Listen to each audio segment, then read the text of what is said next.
quelle vision, si vous voulez, une culture, une civilisation se construit à partir des représentations qu'elles ont de la transcendance.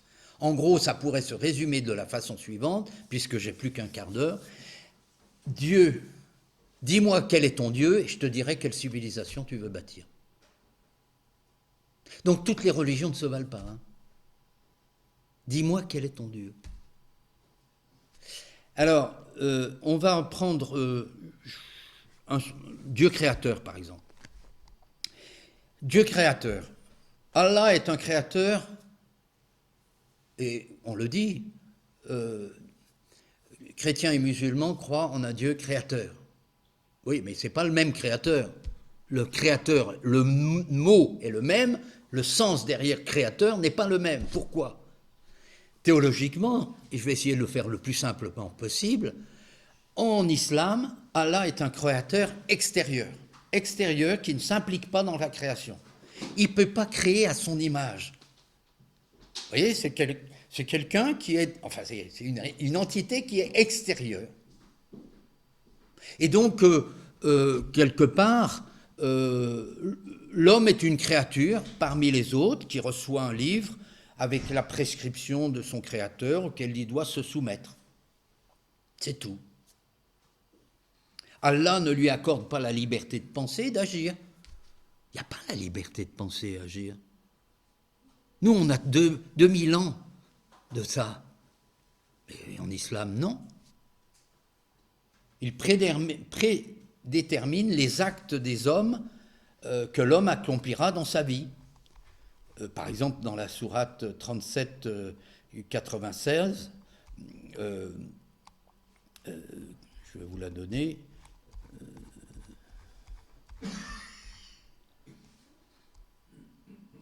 Allah vous crée avec les actes que vous accomplirez. Allah vous crée avec les actes que vous accomplirez. T'es déterminé, t'es dans le logiciel. Hein. T'as pas de liberté. T'es programmé. Et ça va avoir des conséquences sur comment je me situe vis-à-vis de la société, vis-à-vis des autres, etc. Bon, je passe parce que il ne faut pas que... Voilà. Dans le christianisme, eh bien on le voit, Dieu s'implique, le christianisme et le judaïsme, hein, Dieu s'implique dès les origines dans sa création par l'alliance avec les hommes. Dès le début, si vous voulez, l'Esprit Saint planait sur les eaux. Il est là présent. Et il est là présent et qu'est-ce qui va se passer ? Eh bien, tout au long de l'histoire, Dieu va se présenter à l'homme. Dieu va, j'allais dire, créer une alliance, une relation. Dieu s'implique. Il n'est pas extérieur. Il s'implique. Et il se dévoile progressivement dans la première alliance, dans l'alliance avec Noé, dans l'alliance avec Abraham, dans l'alliance, etc., etc., jusqu'à quoi ? Jusqu'au sommet de ce que Dieu peut faire, c'est-à-dire venir en personne. C'est la personne de Jésus qui vient dans le monde. C'est Dieu qui vient parmi nous. Donc l'homme est, à ce moment-là, l'homme est co-créateur. Si vous regardez bien la Genèse, l'homme est co-créateur. Et donc libre de créer, et il est libre de son destin. Il est créé à l'image et à la ressemblance de Dieu. Complètement différent de l'islam. Le fait de dire il est créé à l'image et à la ressemblance de Dieu, c'est un scandale pour l'islam. D'accord ? C'est un scandale. Parce que Dieu ne peut pas être créé. Il est créateur, mais il ne s'implique pas. Et donc, quelles vont être les conséquences de cette première conception de Dieu sur la société, sur le modèle d'organisation de la société ? Ben, ça va être des conceptions diamétralement opposées. Donc, qu'est-ce qu'on va voir ? Eh bien, on peut reprendre l'adage que je vous disais, dis-moi quel est ton Dieu et je te dirai quel sera ton modèle de société. En islam, c'est qui ? Ben, c'est le calife, successeur de Mohammed, qui sera le représentant d'Allah sur terre. Et son modèle de pouvoir sera celui de son Dieu auquel il est soumis. C'est un pouvoir totalitaire. Dieu est le Tout-Puissant. Allah Akbar. Il est le Tout-Puissant. Mais ce n'est pas une toute-puissance d'amour, ce n'est pas une toute-puissance qui vient vers l'homme, qui cherche l'homme. Non, en islam, c'est l'homme qui cherche Dieu, mais il n'a pas le droit de rentrer avec Dieu. Il n'a pas le droit. Vous voyez, la sourate, je passe vite. Aujourd'hui, j'ai parachevé pour vous votre religion et accompli sur vous mon bienfait, et j'agrée l'islam comme religion pour vous. Voilà, c'est clair, c'est comme ça, et vous n'avez pas à discuter. Il n'a pas la liberté, le pouvoir de changer le monde. Des musulmans, oui, vont essayer de le faire, mais très souvent, ils y perdent leur vie. Il faut savoir quand même que les musulmans aujourd'hui sont les premiers à payer le prix lourd. Vous voyez, ils sont pris en otage. 220 000 morts en 20 ans, liés à du terrorisme islamique. 220 000 morts, 230 000 morts chez les musulmans, 350 chez nous. Au niveau chrétien, vous voyez, c'est différent.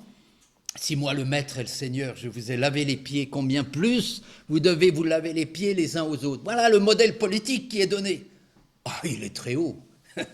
C'est une barre très haute. Bien. Dieu laisse à l'homme la liberté du pouvoir temporel. C'est extrêmement important, ça va avoir des conséquences sur le développement humain, entre autres. Pourquoi ?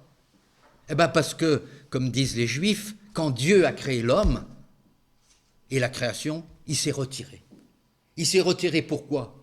Parce que ça ne l'intéressait pas ? Si, mais pour permettre à l'humanité de prendre sa responsabilité, d'être co-créateur, de pouvoir travailler. Donc l'objectif, c'est inventer, initier, développer, prendre soin, une responsabilité. Et vous le retrouvez tout ça dans la doctrine sociale de l'Église. Mais ce que je voulais qu'on voit les fondamentaux. En islam, vous n'avez pas ça, et vous ne pouvez pas l'avoir. Bien. Mon Dieu. Alors, c'est pareil. Là, on a vu un point, le Créateur. Mais il faudrait parler du monothéisme. Monothéisme, le mot est galvaudé. Le monothéisme chrétien et le monothéisme musulman n'est pas le même. Je pense que vous le savez. Je vais passer assez vite là-dessus. Mais bien sûr, le monothéisme chrétien, ce n'est pas un trithéisme. Ce n'est pas une unicité numérique, mais c'est une union une communion. Le monothéisme chrétien est différent du monothéisme islamique. Pour le christianisme, Dieu n'est pas d'abord un, puis se décline en Père, Fils et Esprit. Non. La toute-puissance de Dieu découle de la communion des personnes. Dieu aime, mais à la limite, Allah aussi peut aimer. Mais c'est différent si Dieu est amour, intrinsèquement. Ça vient de cette communion. Et donc c'est totalement différent. Affirmation islamique, pas d'autre Dieu qu'Allah, est vraiment la négation de la Trinité, car cette unicité, non l'unité exclusive et dominatrice, uniformité. Je crois qu'historiquement, en fait, les 1700 ans de Nicée, c'est de là que vient toute cette cassure, brisure, dans laquelle l'islam va s'impliquer. Mais ce serait très long pour vous en parler. La Trinité n'est pas un Dieu pour lui, mais pour nous. Mais pour nous, l'islam décrit Dieu par des attributs qui sont descriptifs, mais non ontologiques, c'est-à-dire non dans son essence. Voilà. Alors, la volonté, c'est pareil, la prière de Jésus, que ta volonté soit faite sur la terre comme au ciel. En islam, il n'y a pas d'attente de réalisation de la volonté de Dieu, pas du tout. Comme le dit la sourate, son ordre, c'est-à-dire quand Allah veut que quelque chose, se réduit uniquement à dire « soit » et elle est. Dieu n'a pas besoin d'être prié. On n'a pas prié Dieu. Donc quand on parle de la prière ne va pas être égale, ne va pas être la même chose. D'un côté, on peut rendre un culte à Dieu en islam, de l'autre, en Christ, eh bien, ferme ta porte et parle à ton Père. C'est comme disait le curé d'Ars, je m'entretiens avec lui et il s'entretient avec moi. Voyez, bon. Eh bien, or, le terme prière est mis un petit peu à toutes les sauces. Pour le Christ, faire la volonté du Père, c'est accueillir l'Esprit Saint. Dieu n'impose pas sa volonté. Et l'homme est libre d'accueillir son amour et de faire advenir son royaume. C'est-à-dire, en gros, je dis non à Dieu, je veux pas répondre à son amour, mais est-ce que Dieu ne m'aimera pas? Dieu continuera à m'aimer, même si je lui dis ciao. C'est pas le cas en islam. Si tu quittes l'islam, Allah te punit. Tu n'as pas obéi. La volonté d'Allah est souveraine et arbitraire. Bien. Je pourrais parler aussi de la miséricorde, puisque c'est un mot qui vient très souvent dans toutes les sourates, au nom de Dieu, le miséricordieux qui fait miséricorde. On pourrait penser que la miséricorde chrétienne et musulmane est la même. Pas du tout. En islam, la miséricorde, c'est un attribut. Allah manifeste mansuétude et compassion uniquement pour les musulmans. Uniquement pour les musulmans. Parce que les infidèles, ils n'ont pas besoin de ça. Ils sont de toute façon catalogués. Donc, est-ce que les musulmans... C'est pour ça qu'ils sont très sensibles au pardon chrétien. Extrêmement sensibles. Voilà. Parce que Dieu peut me pardonner. Voyez. Qu'est-ce qui peut se passer en prison pour un terroriste? La seule rédemption pour un terroriste, qui est rejeté par sa communauté parce qu'il a fait des conneries, eh bien, c'est de marcher sur les voies d'Allah dans le djihad, c'est-à-dire de tuer un mécréant. C'est une super, un recrutement super. Là, il sait, de par les sourates, de par le texte du Coran, qu'il peut atteindre, Dieu peut lui faire miséricorde. Mais il ne sait jamais, avant sa mort, si la balance va peser dans les bonnes actions. Les bonnes actions, c'est comment est-ce que tu as bien suivi la loi. Ce n'est pas les bonnes actions morales. Bien sûr, dans la loi, il y a des aspects moraux. Attention, dans l'islam. Mais il ne sait pas. Oh, il y aurait beaucoup de choses à dire. Je passe. La Trinité d'amour, ça prend l'initiative de venir à nous. C'est un mouvement de kénose, d'abaissement. C'est Dieu qui cherche l'homme et non l'homme qui cherche Dieu. L'incarnation, c'est dans cette logique-là. Allah accorde sa miséricorde à son serviteur si celui-ci lui obéit et obéit à ses prescriptions. Alors je vous pose une question. Là, actuellement, en islam, l'homme a besoin d'être sauvé, question A. B, en islam, l'homme est sauvé en adhérant à la loi de Dieu. Et donc, je vous pose la question, A et B sont-ils justes? A et B sont-ils faux? Vous voyez? Donc, c'est la question du salut.